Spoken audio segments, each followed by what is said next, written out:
cuarto domingo del tiempo ordinario y nos encontramos con un Jesús que pone en crisis las estructuras.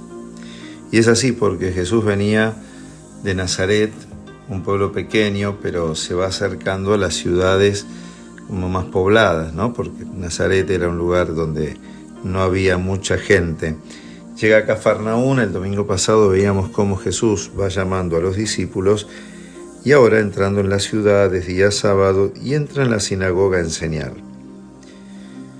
Dice que la gente se asombraba de su enseñanza porque hablaba con autoridad y no como los escribas.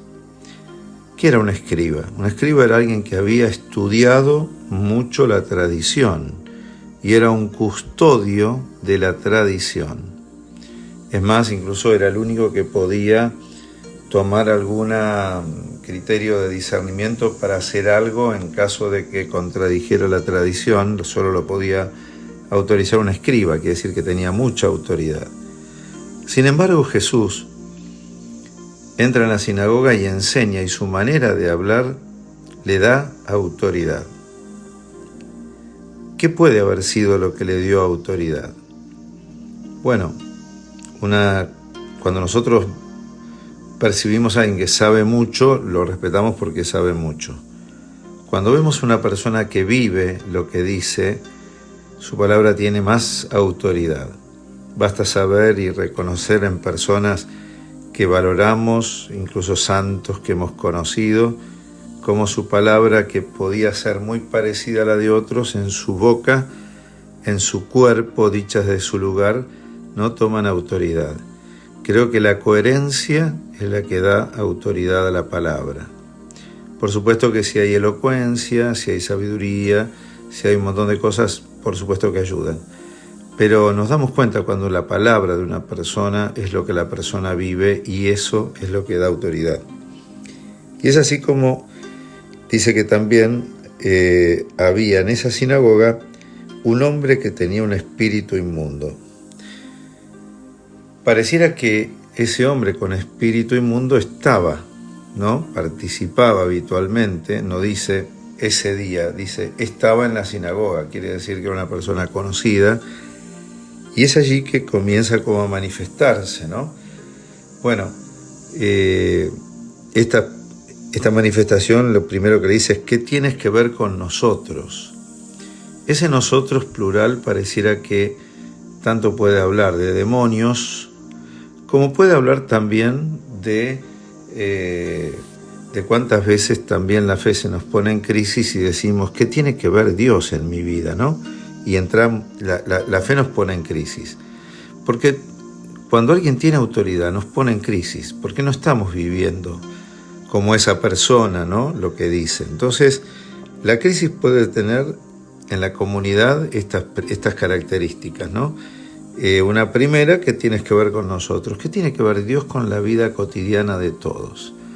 Jesús parece que es un hombre que habla de las cosas que vive la gente. Lo segundo que dice es, viniste a arruinarnos. Y hay gente que parece que cuando la fe se le pone en crisis piensa que se le está arruinando. Cuando el Papa está diciendo, por ejemplo, que hay que bendecir a todas las personas, algunos piensan que se está arruinando a la iglesia y no está diciendo más que la verdad que dijo Jesús cuando justamente entró en la casa de un pecador como Zaqueo, o cuando de repente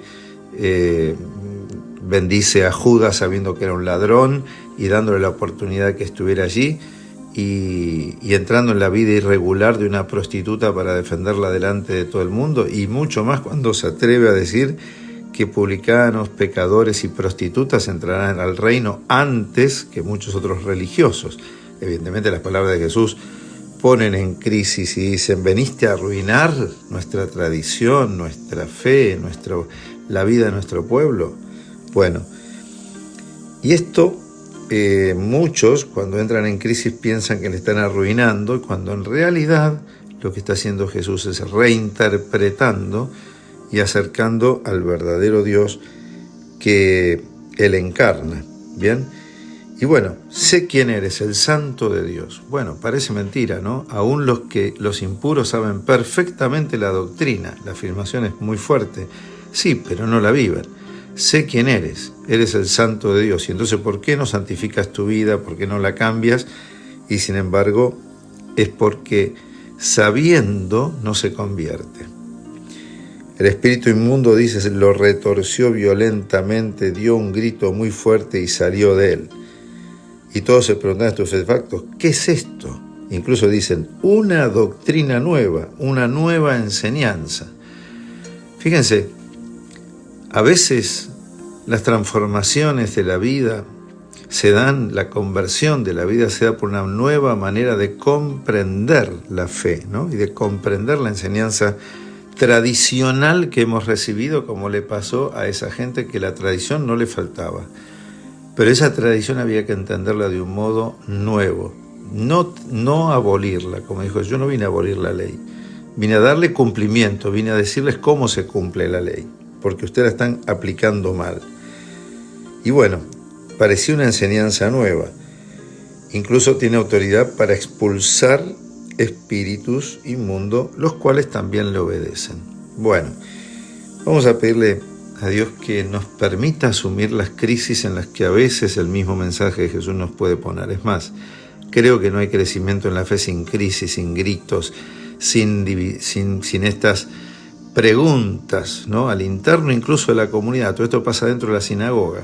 Quiere decir que también nuestra iglesia, ¿no? El espacio donde hoy Dios también quiere manifestarse, va a vivir crisis, porque no hay crecimiento, no hay madurez, no hay comprensión más profunda sin las crisis, sin los gritos, sin estas preguntas que a veces nos pone la vida.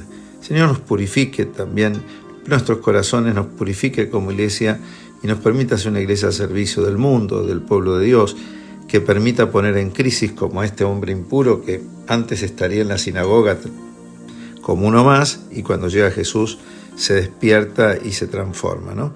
Que el Señor nos despierte y nos ayude a vivir esa transformación del corazón que todos necesitamos. En el nombre del Padre, del Hijo y del Espíritu Santo. Amén.